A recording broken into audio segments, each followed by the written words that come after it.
Assalamualaikum warahmatullahi wabarakatuh. Selamat datang di video presentasi kali ini. Perkenalkan, nama saya Dika Fadila Asnora, berasal dari Teknik Industri dengan NIM 22059030303056. Kesempatan kali ini saya akan membahas tentang strategi pengembangan usaha hunian sewa Gebikos melalui pendekatan SWOT di Kecamatan Merepo. Video ini dibuat sebagai bagian dari mata kuliah metodologi penelitian dengan dosen pengampu Bapak Dr. Insinyur Fitriadi, STMT, IPM. Oke, langsung saja. Mari kita mulai pembahasannya. Yang pertama yaitu latar belakang.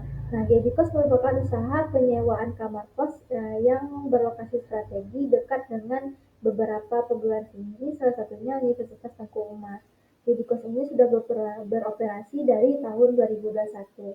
Nah, berdasarkan observasi awal, Gebikos ini menghadapi sejumlah tantangan seperti menurunnya tingkat hunian, habis itu kurangnya promosi digital, serta meningkatnya persaingan dari kos-kos baru.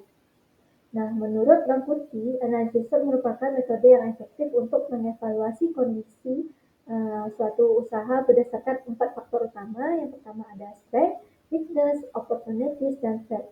Dengan memahami posisi usaha melalui pendekatan ini, pelaku usaha dapat menyusun strategi yang lebih adaptif dan berorientasi pada keberlanjutan.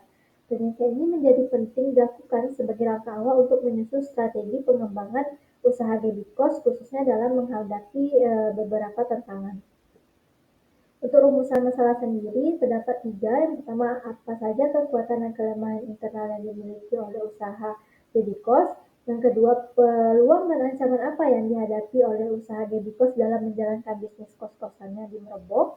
Yang ketiga, bagaimana strategi pengembangan yang tepat bagi Gebikos berdasarkan hasil analisis SWOT. Nah, untuk tujuan penelitian, untuk mengidentifikasi kekuatan dan kelemahan internal Gebikos, untuk mengetahui peluang dan ancaman eksternal yang mempengaruhi terhadap usaha. Yang ketiga, untuk merumuskan strategi pengembangan usaha yang sesuai berdasarkan analisis SWOT. Nah, untuk kerangka teori, saya menggunakan 2 teori utama. Yang pertama yaitu analisis SWOT.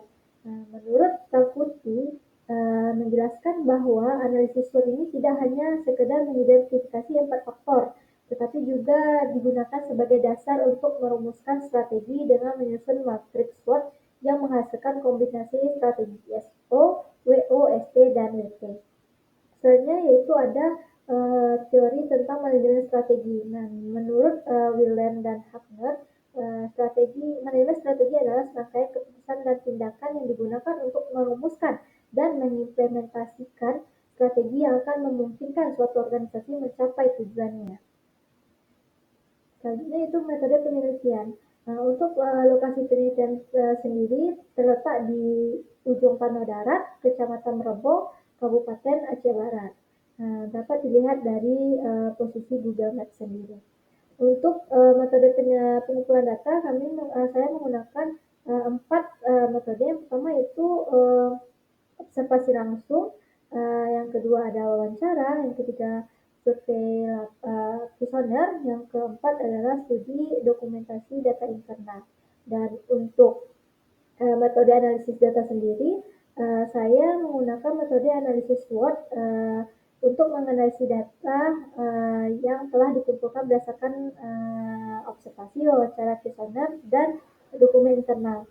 Untuk teknik yang digunakan untuk mengidentifikasi internal dan eksternal usaha yang kemudian dijadikan nantinya dasar dalam merumuskan strategi pengembangan.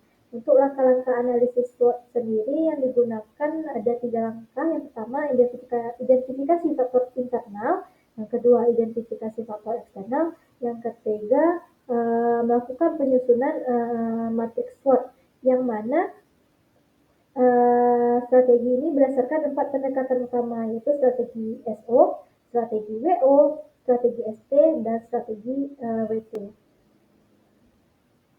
Nah, untuk hasil yang diharapkan dari penelitian ini, yang pertama dapat mengidentifikasi faktor internal dan eksternal yang mempengaruhi usaha. Yang kedua, menyusun strategi pengembangan yang tepat guna untuk meningkatkan tingkat hunian dan daya saing. Yang ketiga, memberikan rekomendasi nyata seperti peningkatan fasilitas, strategi promosi digital, ataupun pengelolaan layanan hunian. Nah, dengan strategi yang tepat, Debikos diharapkan mampu mempertahankan eksistensinya dan berkembang secara berkelanjutan di tengah persaingan usaha kos-kosan. Nah, berikut merupakan beberapa dokumentasi lapangan yang saya lakukan di Debikos sendiri. Oke, terakhir penelitian ini menunjukkan bahwa Debikos memiliki kekuatan seperti lokasi strategis dan fasilitas memadai, namun menghadapi tantangan berupa minimnya promosi digital dan persaingan tinggi. Nah, melalui analisis SWOT, strategi pengembangan dapat difokuskan pada peningkatan promosi digital, diversifikasi layanan, dan pemanfaatan kekuatan internal untuk menghadapi ancaman pasar. Untuk mendukung pengembangan Debikos, disarankan agar pengelola meningkatkan promosi melalui media digital dan menyusun strategi khusus untuk menghadapi musim sepi. Evaluasi berkala juga penting dilakukan agar usaha tetap adaptif terhadap perubahan pasar dan kebutuhan pembeli. Mungkin itu yang dapat saya sampaikan. Lebih dan kurang saya mohon maaf. Assalamualaikum warahmatullahi wabarakatuh.